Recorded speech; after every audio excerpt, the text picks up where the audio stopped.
Hey there, friends. Welcome to the Having a Mom Moment podcast, where we dive deep into the world of motherhood and beyond. I'm your host, Shannon Warner, and I am excited to embark on this journey with all of you. Here's the deal. This podcast is your ultimate sanctuary, your sacred space to hit pause on the chaos of mom life and reconnect with the amazing woman behind the title of mom.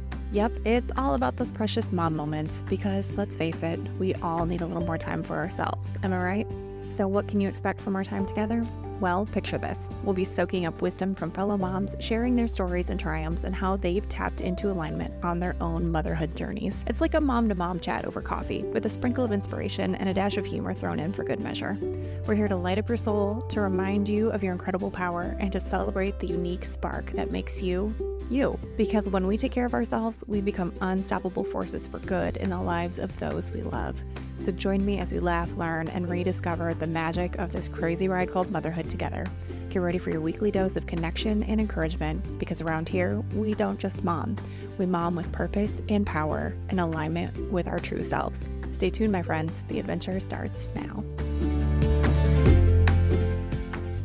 Hello, my friends. Welcome back to the podcast. Thank you so much for being here. I hope everything in your world is going beautifully.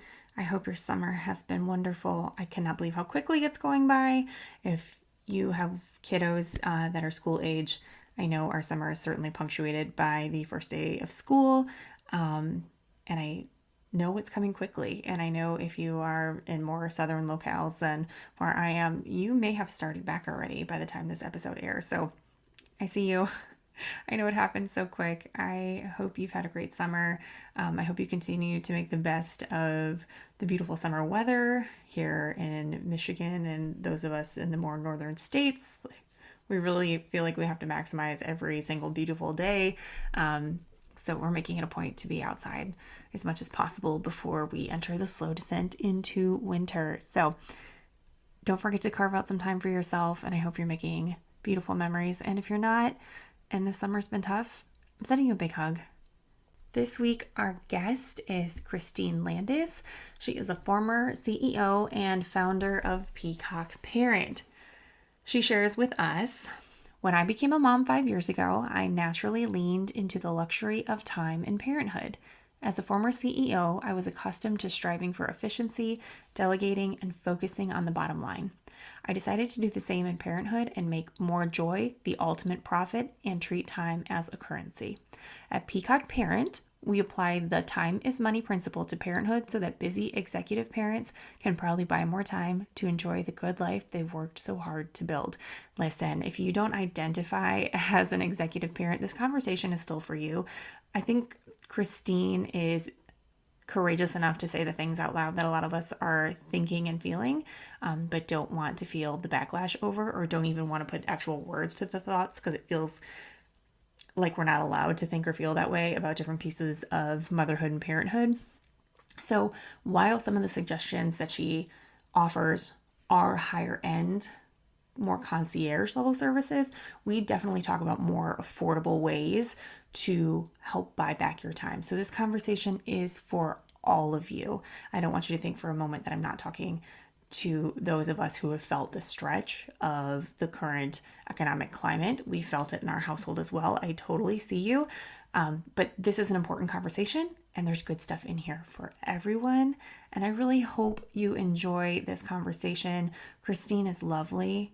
She's a lot of fun to talk to, and she says what a lot of us are thinking. So without further ado, here's Christine. Hi, Christine. Thank you so much for being on the podcast today. Thank you. Excited to be here.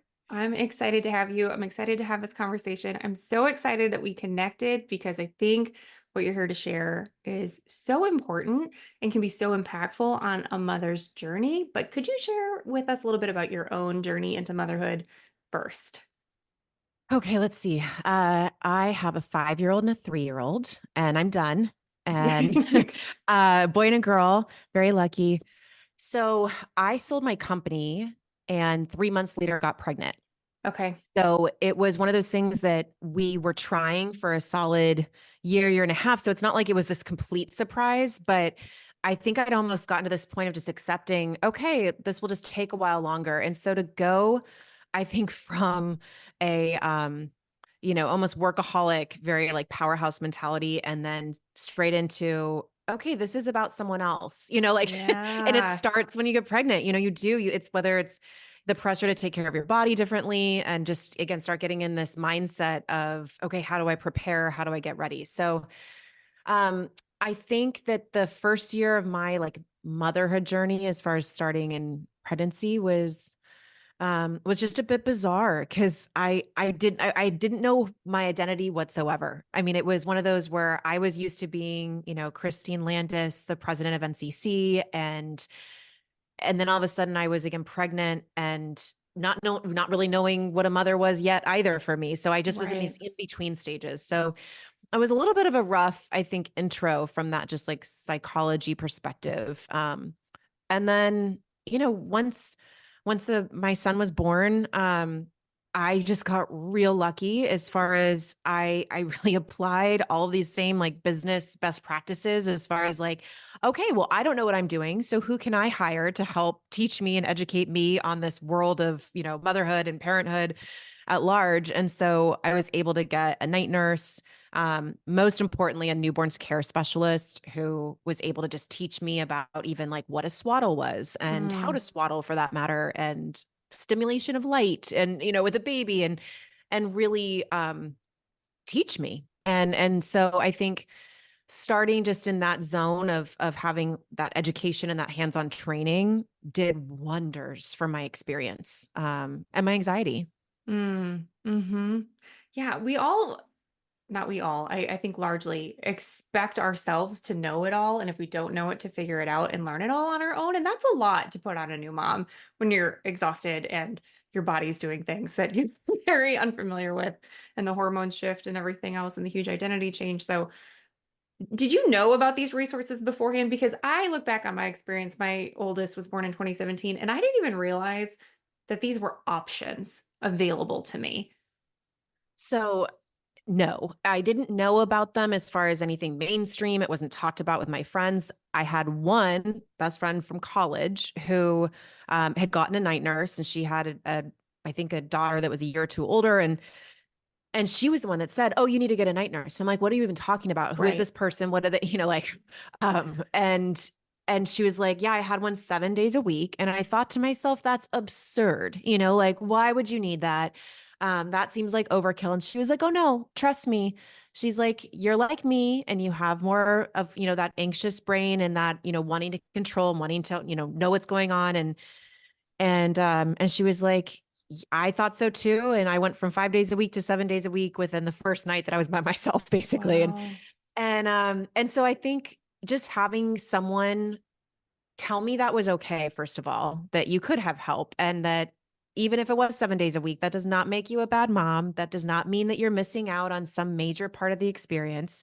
That just means you're willing to say, hey, my sleep matters, and Hmm. also my mental health matters. And so that was an incredible gift that she did for me. And I think that's really very much was part of the impetus of Peacock Parent and me establishing this company is just to try to gather all these resources in one place. I refer to them as concierge services because a lot of them are incredibly luxurious, but there's some that are very doable, like a laundry service that's $20 that can come take on 3 hampers worth of laundry.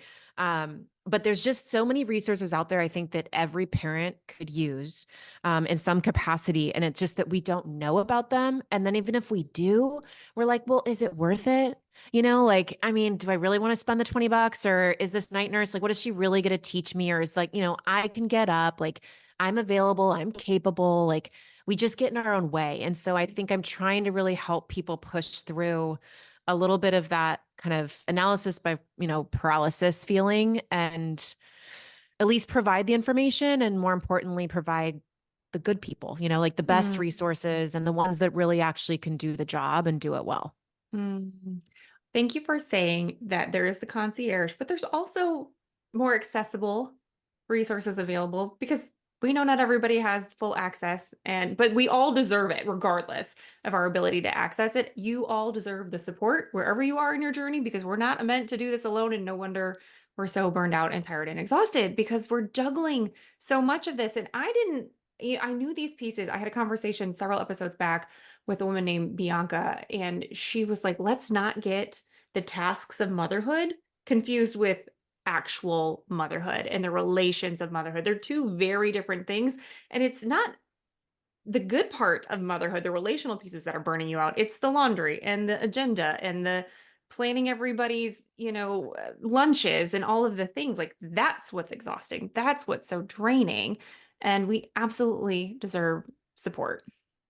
Yeah. And I call those low joy tasks, that Yeah. there's some things in your day-to-day grind, that again, motherhood or not, even reality, like laundry, I feel like we're very comfortable as a society with housekeepers or house cleaners. It's something that at least in the 1950s, let's say, was not normal. That was something the housewife was supposed to do. That was something the mother was supposed to do. And then all of a sudden we went, this is bullshit. We Yeah. don't really enjoy cleaning. And like, this isn't actually what we consider motherhood. Like, sure, I want a space that's clean, but so does my husband and so do my kids. And like, either we all need to chip in or someone else can do it. And so that was, I think, for me, like the impetus of this concept of delegating and really outsourcing. And that's a little bit of those business principles that we all live and breathe in our day-to-day lives at work, but yet we're not applying those at home. And so, it's really for about identifying those low joy tasks and exactly how you said it. I love that, Shannon. Just the stuff that has nothing to do with motherhood or being a good mother, being a good parent. And even if maybe there's one that I always give as an example of like, I don't love bath time. And I know bath time Mm, technically is something you do as a parent, typically that is more associated with that role, or nurturing role, but it's just not my happy place. Like I get, again, like it's a little more messy than I want it to be. It's maybe a little like, it's like more anxious for me than fun. I'm not as playful. I don't show up as my best self to it. So I have our nanny like most nights, 5 nights a week, do the bath. And my husband and I get to like hang out for 20 minutes and like reset after dinner. And then we come upstairs when she texts us to be like, hey, they're ready. And then we go bundle them up in their towels and we get them in their PJs and do teeth and do books and all this stuff that I do love and that I do enjoy. And that like, if you try to tell me not to do books with my kids, I'd be like, what are you talking about? That's my best thing ever. But I understand for someone else, they'd be like, if you're not doing bath, that might be their version of something they love. So it's really comes down to like being super honest with yourself about like, what don't I love? Like what doesn't bring me joy? And like allowing that, just accepting it and not feeling bad about it. And then focusing on all the energy you are gaining when you can show up for the parts you do love. right. Right. I think you've given a lot of women permission, but I think there are some women who may not have paused to be honest with themselves because we've just like taken it all on. Like, I'm a mom now. Here's my backpack full of tasks and responsibilities that it's just part of the identity because it is so intertwined in our culture. So, Mhm.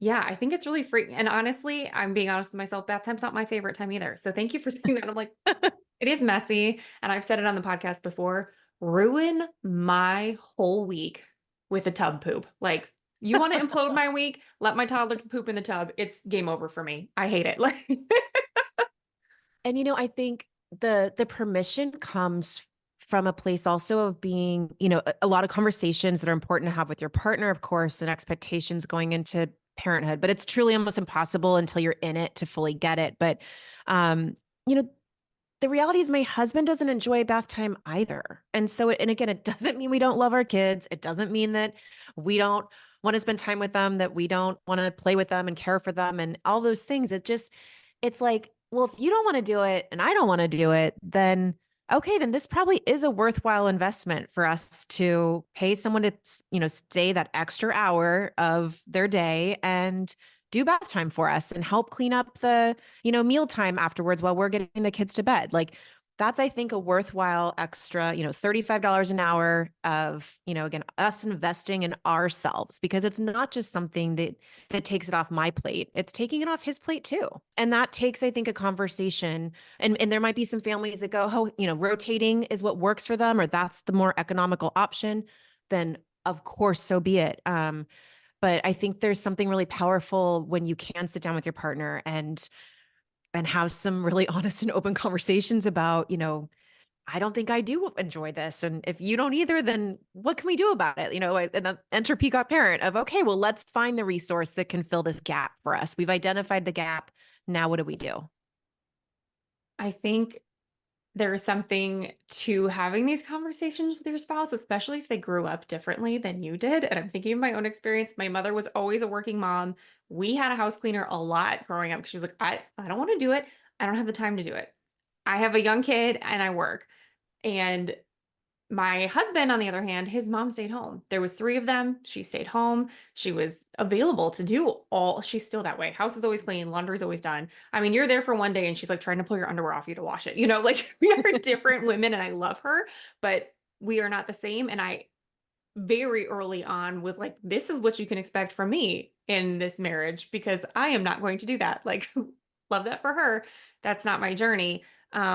And hopefully, if you've gotten this far into your marriage where you're having children, that those conversations have been had. But sometimes it's a wake up call too, where you're like, Mhm. we both need to get real with each other about what we're expecting out of this scenario here. And it's so much more freeing for the both of you. And I love that you said that it gives you time then together. It's 20 minutes where you can connect with one another because that partnership has to be solid for you to be a solid foundation for your kids.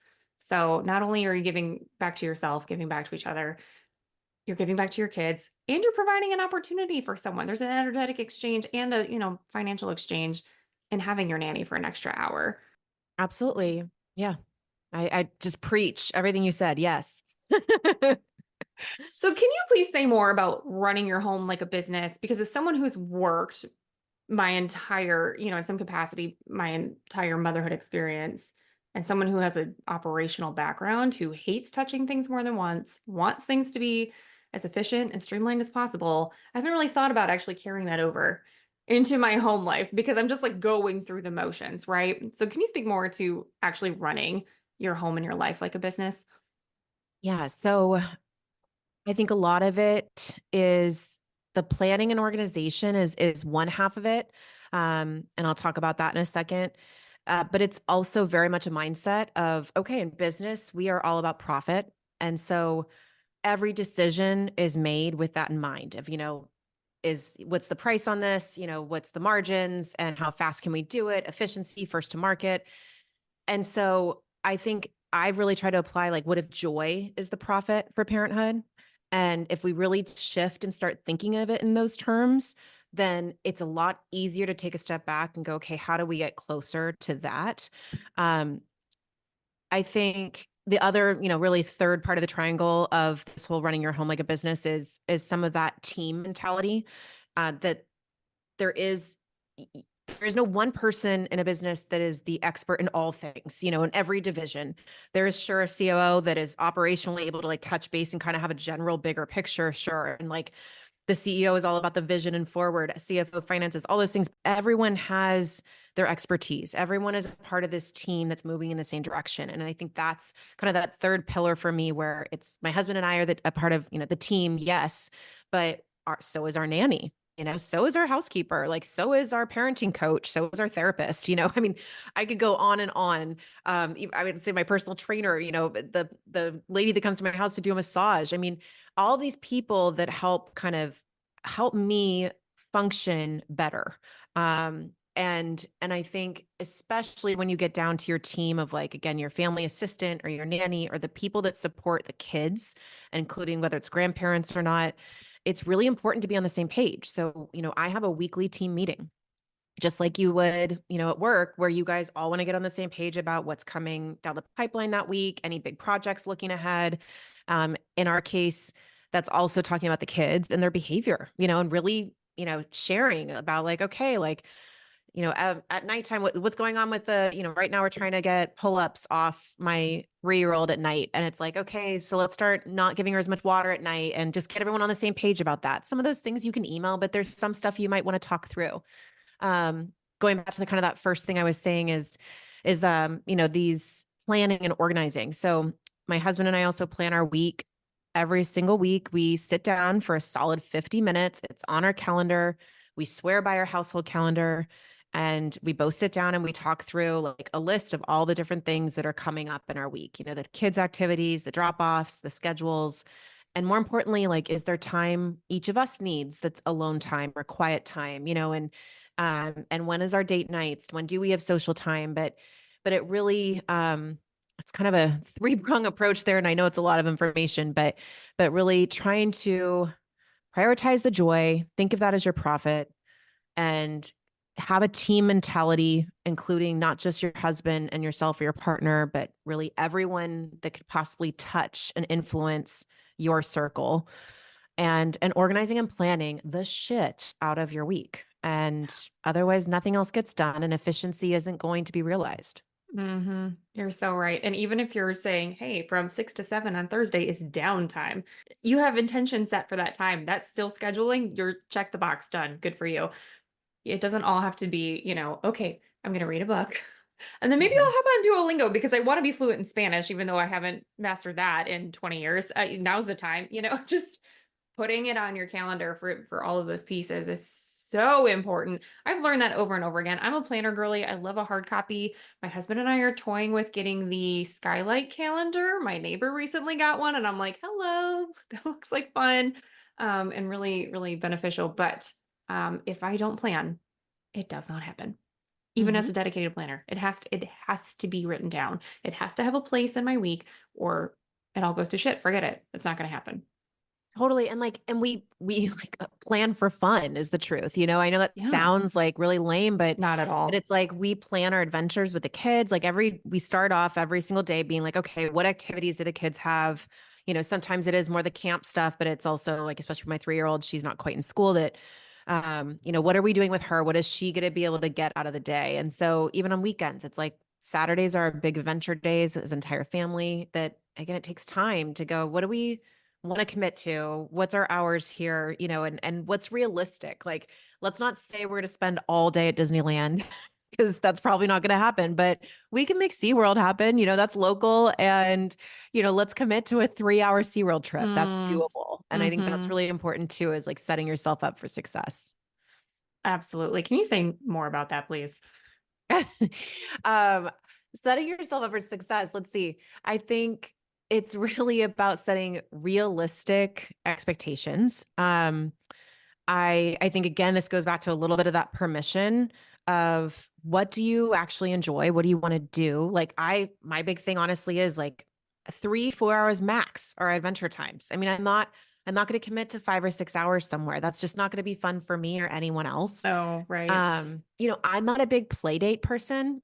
I know that's not popular either. It's not that I don't want my kids to play with other kids. It's just that I feel like I feel like I'm multitasking. And that is like absolutely my least favorite thing to do when it comes to like kids and parents. So it's like I'm trying to get this like friend date happening, but then I'm also trying to like, take care of the kids on like the like slides, and everyone's almost Yes. about to get hurt all the time and screaming. And so it's just like, let's just do one thing well. And so when I'm with my Yes. kids, I am like 1,000% there. Quality time over quantity time is like an absolute in my book of parenthood.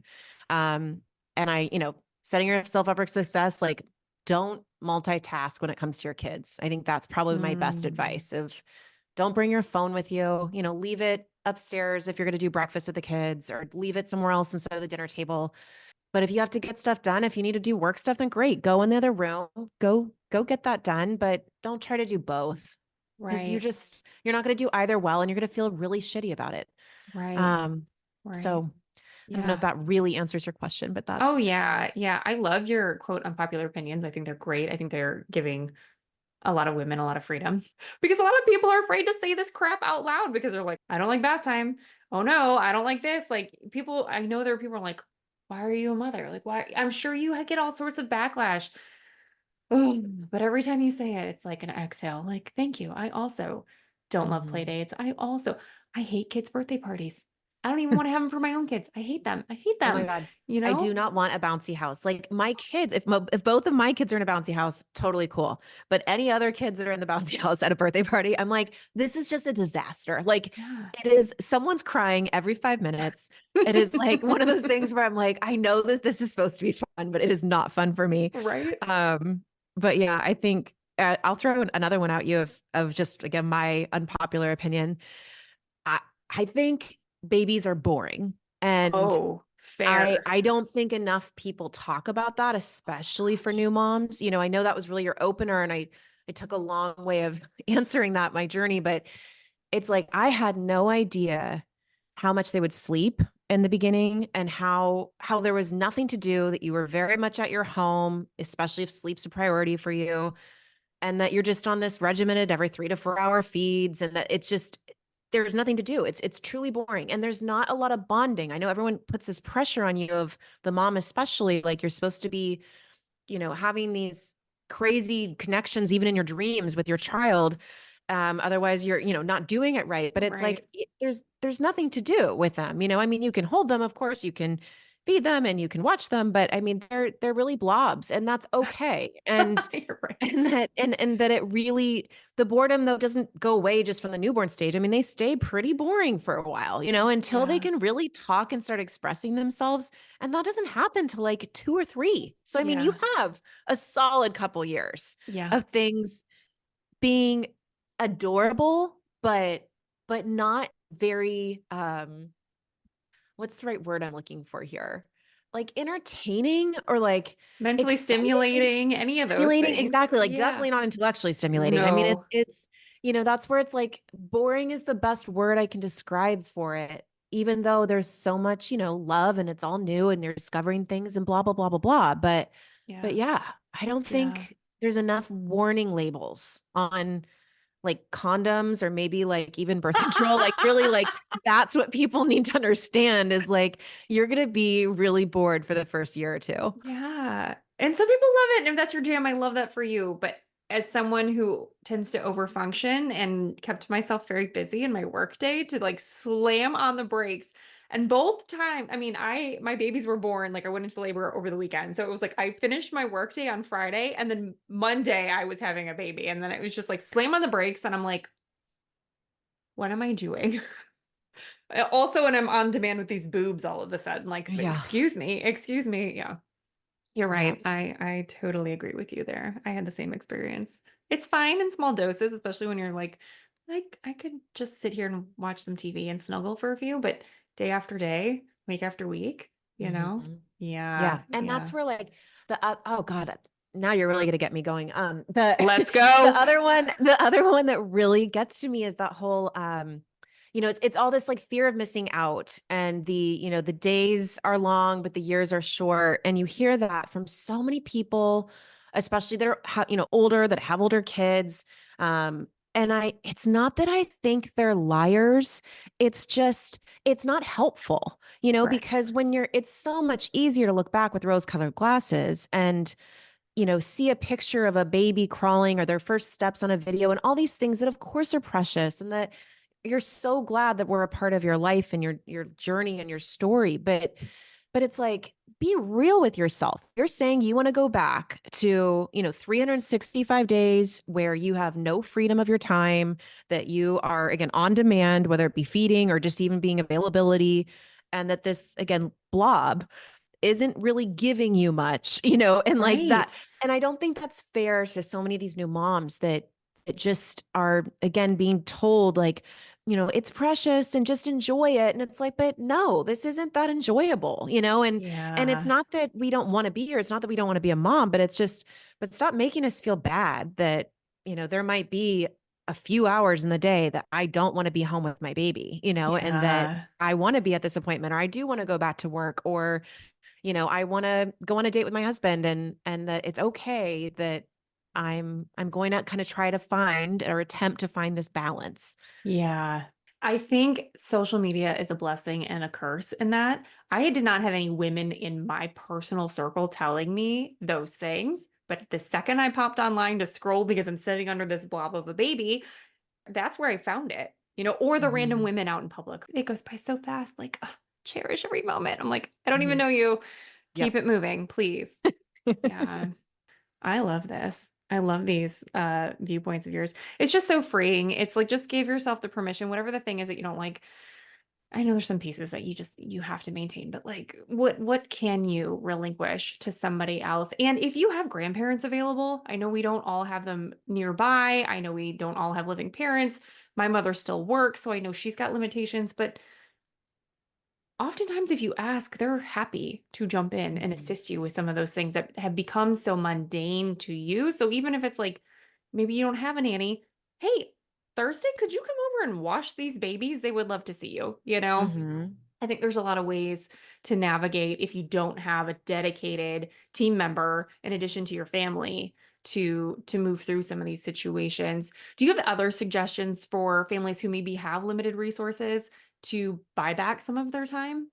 I would say, I mean, even with that example of grandparents or relatives, friends that help you out, don't feel like you need to explain yourself. Mm, You don't need to try to say, okay, well, I'm going to run to the store and legitimize the ask. It's like you've asked for the help and leave it at that. hmm. They've agreed. You can be thankful. You can offer to pay them or do some type of, tit for tat. But if it's a nail appointment that you're going to go to, then so be it. Like whatever it is that you need to do in that moment, it is your time. And whether you've paid for it or not, it's that ownership of no, like I've bought this for myself. And again, whatever form of currency that is of exchange, it might be the money for the nanny or the sitter, but maybe it is that, hey, I'll take care of you, neighbor, next week when you need the favor. But I don't know. I feel like that's one thing of just don't feel like you have to legitimize it with like I don't know, legit tasks or like, errands that Yeah. like are, someone else would approve of. It's and don't limit yourself. If you ask and it's like, okay, well, I need 3 to 5 hours, don't just ask for the hour and a half to get the one thing done. Like take into consideration your transition time, not just of driving, but also your mentality of just like that, I said like situational whiplash of like, okay, I just went from rushing out the door with the baby to then now I actually got this nail appointment in. Instead of rushing back, like maybe I'm going to stop for a tea, or a coffee, and I'm just going to do something for myself for 30 minutes and like journal. And I mean, that sounds like so idyllic, but it is possible if you let yourself have a full 2 hours, or even 3 hours that you let yourself ask for and potentially buy, but in whatever way that makes sense. I think it's sad that we have to say that that feels idyllic to have 2 hours to yourself. I know. Why? Because once you become a mother, you're suddenly not worthy of that in society's eyes is beyond me. Because before, no one cares. No one gives a shit. And then all of a sudden you have a baby and they're like, who's watching your baby? Oh, I just put them in the crate with the dog. They'll be fine. Yeah.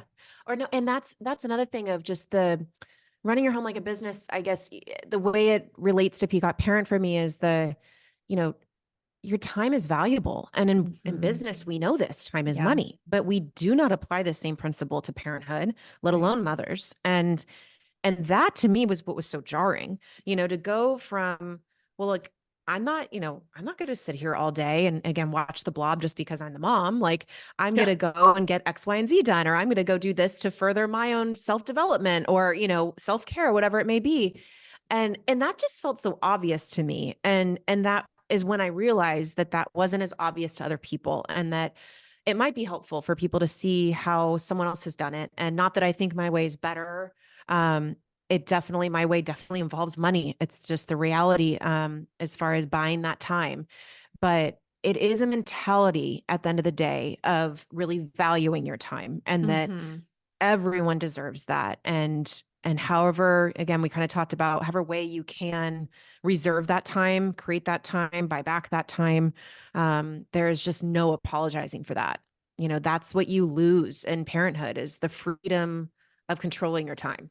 And Mm. and Yeah. there's I'm not saying it all comes back or money solves all of it, but there is money can buy time and time allows you to buy choices. Yeah. And that I think is really what as a new parent is just throws everyone for a loop. It's going, wait a minute, I can't just go do this real quick. It's like, no, because they need to feed and they're attached to you or they need to sleep or whatever it may be. And that's hard. That's a really hard thing to transition through and work through.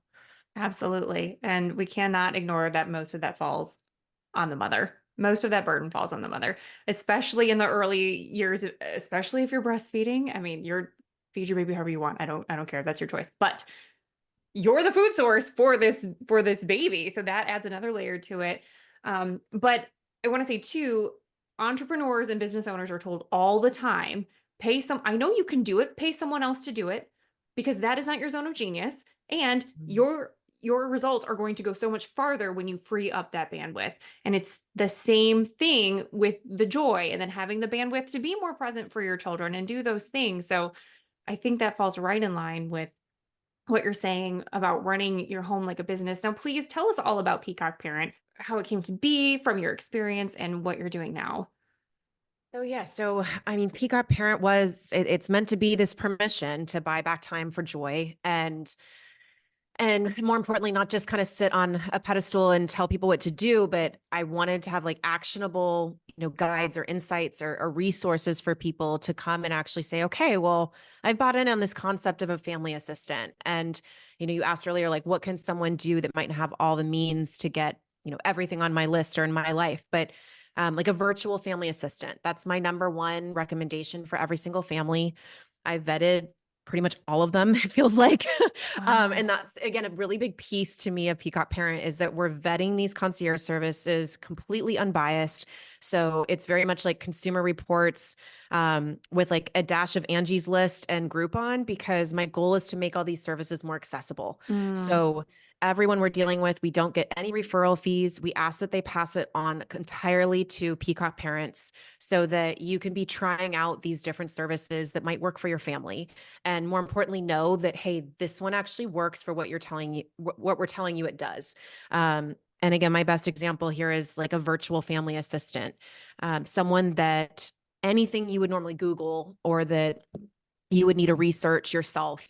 Maybe it's summer camp ideas or even making a doctor's appointment or filling out paperwork for the new school, ideas for where to vacation, hotels that are family friendly. I mean, the list goes on, but all of these things that we take on in our house, part of the home management and just family management, that is where a family assistant comes in. And there mm, is some stellar options, and they range from like $99 a month to, $130 a month for some, like these insanely robust, they're AI driven, but a couple of them have some human element to them as well. Of course, they can range then all the way up to, a company called Sundays, where it's actually an assigned person to you that's more like $40 an hour you're going to pay for somebody. So, I mean, there's a whole gamut that you can go down here, but the point is, I think like $99, like Duck Bill is one of my favorites, and that's $99 a month is doable, I think, when you think about how this supports the entire family. This is not a selfish act. This is not as only helping mom. This is mm-hmm. something that dad has access to, how even grandma can access it, the nanny can access it. Anyone that has a question or needs to take the time to figure something out that they would normally do by themselves, let someone else do it for you and provide all these options and even execute where you need them to. So, Mm, that's kind of an example of, I mean, going back to that, running your home like a business, there's almost like too many pillars to put it into one. But we have executive assistants at work, and to your point, we delegate to someone we know that can do it more efficiently, that we know they can do it in, and free us up to be doing something else with our time. And that's where that family assistant concept comes in for our homes and our life, because there's other things we'd rather be doing than sitting on a computer after the kids are in bed, trying to look up, yes, this vacation we're so excited to take together, but then all these different, hotels and which one's the right price and which ones are family friendly. Do they accept dogs? Let someone else do that for you. yeah. And then think about what can you do with your time instead. I love that because we know that's a time suck. Absolutely, that's a time suck. I want to do the thing. I don't want to do, I love planning, but I don't want to do that planning. Like, Right. let Right. someone else do it and they'll get it done more quickly than you will. And then you can free that time up. Even, I don't know about you, but at the end of the day, I'm toast. I got nothing left. By the time I get my Mhm. kids in bed, I'm like, let me become one with the couch and I'm just going to sit here. I might have a snack. I might watch some TV and then I'm going to bed. So please do not ask me to plan a family vacation in that window of time. It's not going to happen.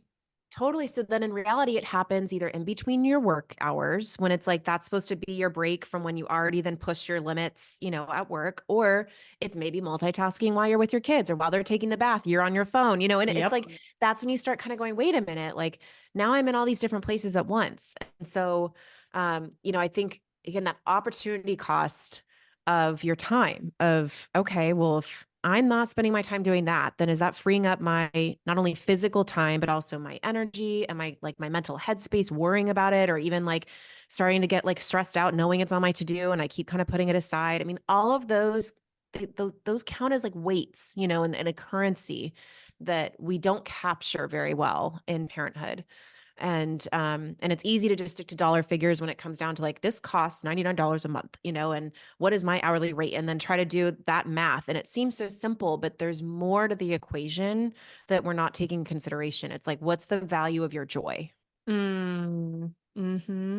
Yeah, that's so important too. I feel like we're all, not all, often clamoring for more joy, right? We want to live our lives more. We want to be happier. And here is a really simple way to implement that.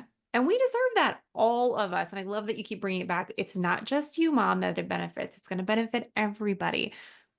Probably going Mhm. to benefit you the most because we're always doing the most, but it's a really easy way to justify it. And we're all doing enough. Whatever, if you're working, if you're not working, if you're whatever you're doing enough. You're doing enough. So I think it's so beautiful that you're pushing this messaging and giving so many women permission. I want to say I was leading up to this conversation. I was really looking forward to it, but I am very aware of the climate of things right now. I know things are hard for a lot of people. Inflation is high. I don't want any of my listeners to be like, must be nice. Life is too expensive. That's not available. I looked, I'm not a Walmart shopper. This is no dig at Walmart, but I saw that for, I think it's $12.95 a month, you can get Walmart Plus and get your groceries delivered. So Mhm. for $13 a month, you can free up 4 hours if you shop weekly, 4 hours back for $13. Yep. I That's mean, huge. Amazon, we do Yeah. all of our grocery shopping, Amazon and Whole Foods. And that's another one that Amazon Prime is like 129 bucks, I think, a year. So Mm-hmm. whatever that works out to be per month, I think similar to that Walmart, I'd guess they'd be Yeah. in line because they're competitors. But, there's Amazon Pharmacy now where you can get your pharmacy delivered, or your medications delivered. Uber for $5 will do your returns to UPS. Oh, I didn't know I that. mentioned, yeah. And I Oh mean, you my have to have them gosh. boxed for them and everything, but then Yeah. they'll take it to the UPS store and get out their car and wait in line and do all that for $5. Thank you for saying Um, that. I mentioned like Poplin is a laundry service that I love. Again, it's like $20 for 2 to 3 hampers worth. And you just put all of your dirty clothes in a plastic bag, leave it outside your door at the designated time. Someone picks it up. Within a day, they return it completely folded and clean with all the standards you get to set in a plastic bag. And then you can just file and put it away where you want. Yeah. So there are things out there. And again, they all cost money at the end of the day. And that's where I'm the first to say, you know, if you try to do everything I'm trying to do, you need to be making $750,000 a year plus. I mean, I am talking about a very wealthy, privileged lifestyle, and I know it. And it's not something I'm trying to hide behind, but I'm also saying, hey, let's try to learn from this. I'm applying the most extreme version of, again, this business mentality to delegating and trying to find joy as my profit ultimately in life and in parenthood. So let's see what other nooks and crannies exist for everyone. So Exactly. so that's what we're trying to do. And again, as respectfully as humanly possible. I try my best to own all of it, and not, and be transparent. I love the comments I get. Honestly, I've had a couple trolls, but Oh, they're and I, of everywhere. course, advise like, don't even respond. I'm like, I don't mind though, because they're probably saying something someone else is thinking. So let's have the conversation, and Yeah, it's a hard one to have, of course, in social media because, your tone and all that can never fully come through. But I enjoy these conversations. I think they're necessary, even the ones about money, because that's a topic no one wants to talk about, and no one wants to embarrass anyone or try to act as if they're better than somebody, um, or offend anybody. And so I find that no one else is talking about these things, and so that hmm. was, coming back to kind of the whole energy behind Peacock Parent was I wish I would have had this when I was, first becoming a mom. And I luckily had my friend, sure, tell me about a night nurse, but like the rest of it is, all been through self discovery or just, again, applying my own history and mentality to my life. But I hope this helps other people. I hope it provides permission to other families to invest in themselves, invest in their joy. Um, and we'll see. We'll see if this conversation continues to spark, more ideas and other people and ways that they can prioritize themselves and prioritize their joy. Yeah, I think the way we would so quickly invest in our children, we deserve to invest in ourselves, not only for our own return, but for their return too. Mm-hmm. I say that you're doing the best by your children by showing up whole and rested and happy and joyful. That's for me, the best version of being a mom for my kids. Mm-hmm. And if this allows me to do that, and two, where you said about the nooks and crannies, if you start to look and go, okay, I was able to free up a little bit of money over here to do this, and now I'm seeing this return. And you're going to start looking at the whole situation differently. It's like if you start a health journey. I have a friend that's a dietitian, so I don't want to say a diet. If you start a health journey, you're going to start to notice other places where, kind of bleeds over. Or if you're starting like a debt payoff plan and you're really hitting that hard, you're going to look around and be like, hey, I can make some adjustments here because I've seen the progress I can make by just these little 2-degree shifts. And that's makes the hugest difference. It's just these little tiny shifts and to see the impact and the way it can play through your house. And I mean, the timing of this conversation for me is so good. I've not shared with my audience, but I shared with you because I had to reschedule our interview. I am back to full-time work this week where I have to log on and be present. Thankfully, it's remote. So the timing is impeccable. And my husband actually just outsourced our lawn care. And it was a thing for him that he felt like I have to do this. Like I'm the Mm-hmm. dad, I have to cut the lawn. I'm supposed to enjoy this. And he had a moment where he saw our neighbor out playing with their son and he was cutting the grass and he was like, I want to be doing that.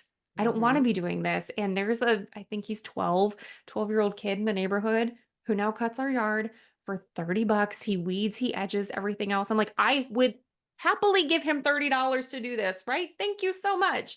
So, And to have your husband back, yeah. I mean, to have him available for the kids, available for any other home management aspect, or just available for you. I mean, Hmm. I love that. And it is about reallocating. There's no question. Because it's not just the money, it's the energy. And it's like, what do you Hmm. do to spend that other energy now that you've freed up and that time? And that's, I think, at the end of the day, that FOMO and that, pressure of like, the days are long and the years are short, but it's like, I have so much confidence. I'll be able to look back and be like, no, I was fully there. I was Yeah. present. I was there for my quality time as my most joyful, energetic, best self for my kids. Yeah. And it doesn't mean that I'm claiming I was there for every single second of every single day and that I was around, 24/7, but when I'm there and when I'm showing up, you betcha that like I am the best mom in the whole wide world. And I know that. And no amount of delegating or outsourcing to free me up to be more joyful and present is ever going to make me feel bad about that. I have goosebumps. So good. Oh, thank you for saying it out loud. I appreciate that the narrative is changing. And I think largely we're talking about it more and being like, that's bullshit. I don't want to do that. But then there's still people who hold the judgment because they are holding for themselves that they don't have the permission or the freedom to do these things. And yes, you do. You Mhm. just have to choose. You have to choose and decide that you're worth it and that it is available to you. Because if you keep saying, no, I can't, no, I won't, that's it. That's it. Then you've set it in stone. That's your journey.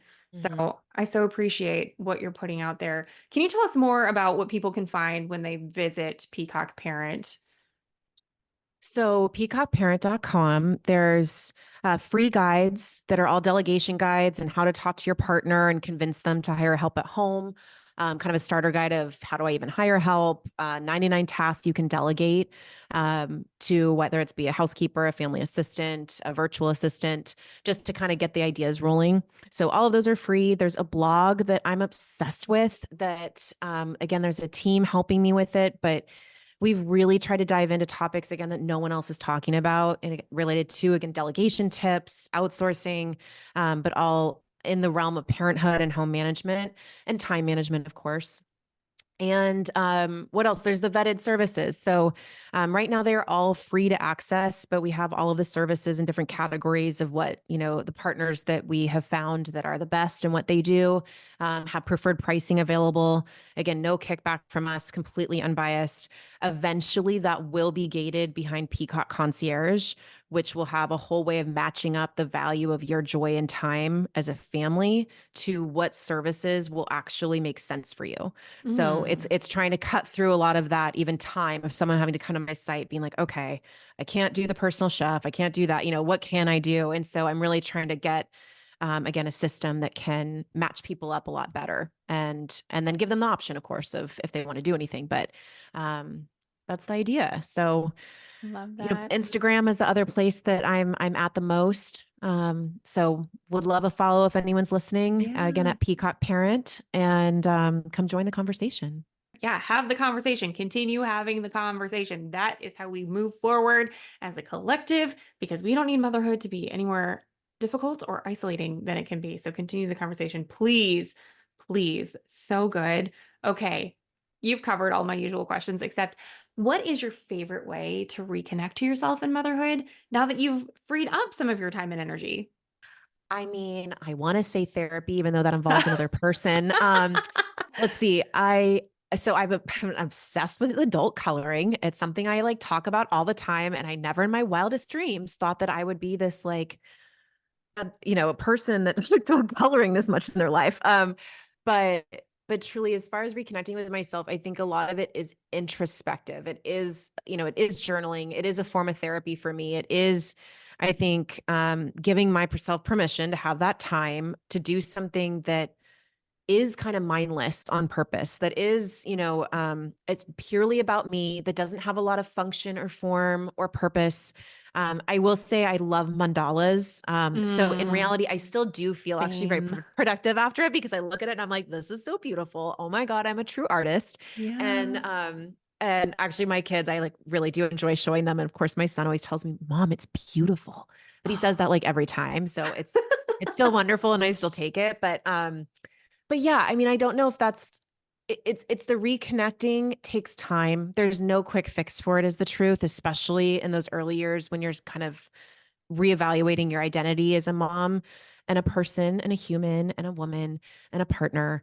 But I think really allowing those questions, and that's where I actually really do think therapy is my probably number one answer, because they allow you to have the prompts. They help you dig through and kind of hold that mirror up and have those questions that allow you, I think, to really, those circulate in your head, they percolate, you kind of go, okay. And that's what the journaling is. That's what the actual coloring is. That's what's happening, kind of that bingo ball in the back of my brain. And that makes me feel good, because I know I'm taking care of myself, and I know I'm getting honest with myself. I know I'm being true to myself, and I know that I'm letting myself rest and recover and process. I love therapy. I I know. love therapy. Another vote for therapy. If you're thinking about it, do it. It is so good just to have a third party to Mm-hmm. go through the things, even if you feel like you have nothing to talk about. Once you get there, I promise you will. Oh, thank you so much, Christine. This has been so fun, so insightful, and such a necessary conversation. So thank you for bringing all of your beautiful energy today.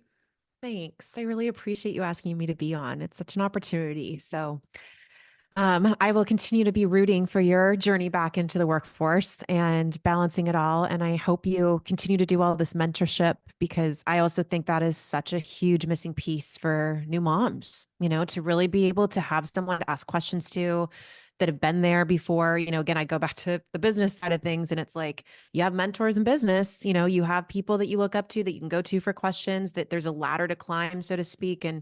And so you need that something similar than that. And I think a lot of times we have mom groups that are everyone's going through the same thing all at once as we are. And there's something powerful in that. Don't get me wrong, but it's a little bit of the blind leading the blind, and so I think having someone like you is really important, and necessary for women and families. And again, it benefits everybody in the family, not just the mom at the end of the day. So right. So right. You gave me goosebumps several times, but again, just now. So thank you. I received that. Thank you for being here. All of her links will be in the show notes, and make sure you check out her website, which is robust and beautiful. I've checked it out, and give her a follow on Instagram. Christine, thank you again. Thanks, Shannon.